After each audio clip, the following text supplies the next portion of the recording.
It's not news that Elon Musk has been drooling at the mouth for the red planet Mars. The genius tech billionaire and crypto aficionado has spoken of his dream to take humans to Mars to anyone who cares to listen. And it seems he's finally stumbled on the idea that will change everything: the superheavy. Hey there and welcome to the channel. In today's video, we are going to be talking about SpaceX's game-changing rocket, the superheavy. Before we go into today's video, be sure to give this video a thumbs up by smashing that like button. And don't forget to hit the subscribe button and notification bell for more videos like this. Alright, back to the video. Musk's ambition to pursue a multi-planetary life for humans goes beyond helping humans explore. This venture might actually be critical to our survival as a species. Already on Earth, the human race could potentially see several existential dangers. There is a possibility of being wiped out by an asteroid, for example. That is, if global warming does not do that first. This realization is what fuels Musk's passion to achieve what some might call his lofty dreams of terraforming Mars and making it into an Earth 2.0. Of course, to make this possible, Musk would need a spacecraft, a vehicle that could send people to the planet safely and efficiently. This vehicle, called the Starship, has been built by SpaceX and is capable of sending over 100 people into outer space. The Starship is a very powerful machine, so much so that it is able to propel itself from off the ground both on the Moon and on Mars. However, because Earth is a much larger planetary body, this vehicle would need some assistance here. This assistance is provided by what we now know as the superheavy. So basically, a Starship comes in two parts: the Starship rocket and the reusable booster, called the superheavy. The top part, where we have the Starship rocket, is where the humans go, and is quite tall at 120 meters or 394 feet. The engineering behind the Starship system is simply brilliant. Seeing it reminds you of a sci-fi movie set in a post-apocalyptic world. The space vehicle comes in a pretty fancy setup with cool landing fins and an even cooler nose cone.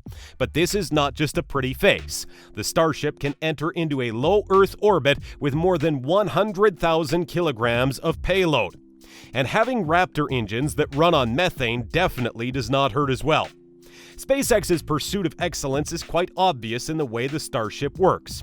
First, combustion can take place in stages as the vehicle comes with 6 engines.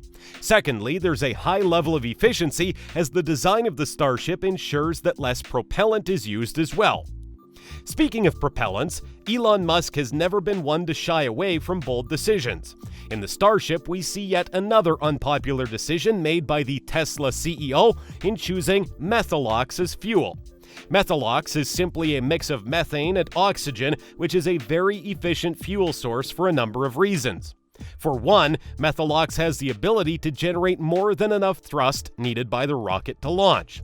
But there's another reason methalox is a brilliant choice, and that is because methane is easily synthesized from the reaction of Mars' subsurface water with atmospheric carbon dioxide. This reaction is referred to as the Sabatier reaction. By using methalox, expeditions will be less expensive, and this might help SpaceX achieve self-sufficiency at a decent level at least. Now, let's get to the superheavy part of the Starship. It's where everything gets really crazy. The superheavy is a mechanical masterpiece, 70 meters in height. On an average space mission, the superheavy will be filled with chilled methalox, about 3,400 tons in volume, which will be burned by Raptor engines. The result of which would be over 18 million pounds or 72 meganewtons of thrust that enables the Starship to deliver more payloads into space.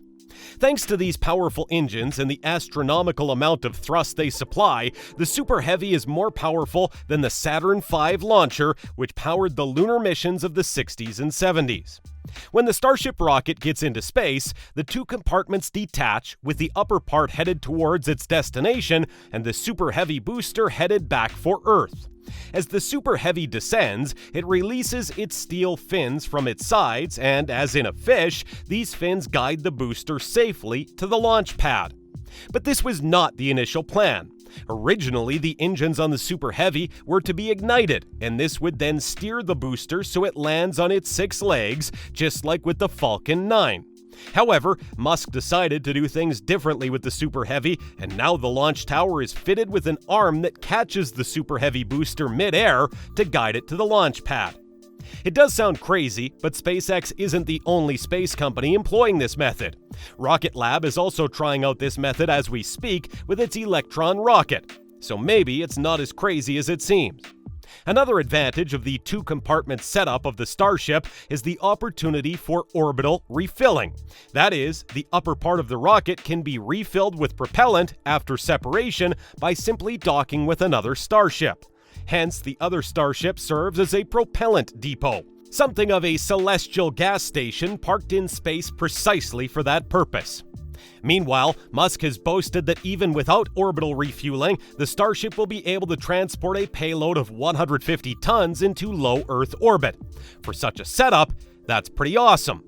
Part of Musk's plan for the Starship is to fit the payload area with about 40 cabins, each of which should contain about 5 to 6 people comfortably. This means that the Starship will be able to transport about 200 or more people, not just to Mars, but even to other planets like Jupiter. There are also hints that SpaceX might be collaborating with NASA on the latter's Artemis program. The aim of the Artemis program is to ensure that humans have a long-term presence on the moon. Apparently, even NASA is as impressed by SpaceX's cosmonautical ambitions as we all are. Recently, the organization awarded SpaceX a $135 million contract, a windfall that SpaceX will be using to make major upgrades to create a lunar lander. This upgrade is a major accomplishment for the SpaceX team, although it does require design changes to the current Starship model. Unlike the Starship, the lunar lander does not have flaps which are supposed to help with the rocket's return journey to the Earth. And that is because the plan is not for the lunar lander to return, but to remain in space after its first launch from Earth. The lander will then function as a space bus, pretty much like how a bus works on terra firma. And so astronauts would be able to use it to shuttle between the surface of the moon and its orbit. Now, if explored further, this system might even help to facilitate ultra-fast travel between different places on Earth, enabling SpaceX to give aviation companies a run for their money. But as with most moves, there is also a downside. Currently, the Starship re-enters Earth's atmosphere doing a belly flop at an angle of 60 degrees, which has made a few people skeptical. Musk, however, has tried to clear the air by explaining that the reason for that is to create a drag instead of a lift. The Starship would ultimately be flipped back into the vertical orientation as it gets closer to the launch pad, and this would be made possible because the Raptors would have executed an engine burn. Of course, the process is as complex as it sounds, but Musk has done his homework. Plus, Musk has never been one to be intimidated by the fear of failure, and the Starship has failed a lot, especially with its landings. All in all, Musk and his team are focused on the task at hand, which is launching the Starship as soon as this year. He's already being challenged by Jeff Bezos and Richard Branson, both of whom have engaged him in a race to space. The duo of the Starship and the Super Heavy, on the other hand, is scheduled to be fully operational, hopefully by 2023. We hope you found this video interesting. There is more to come. Please remember to smash that like button and don't forget to subscribe and turn on that notification bell for more updates. As usual, thanks for watching, and we'll see you in the next video.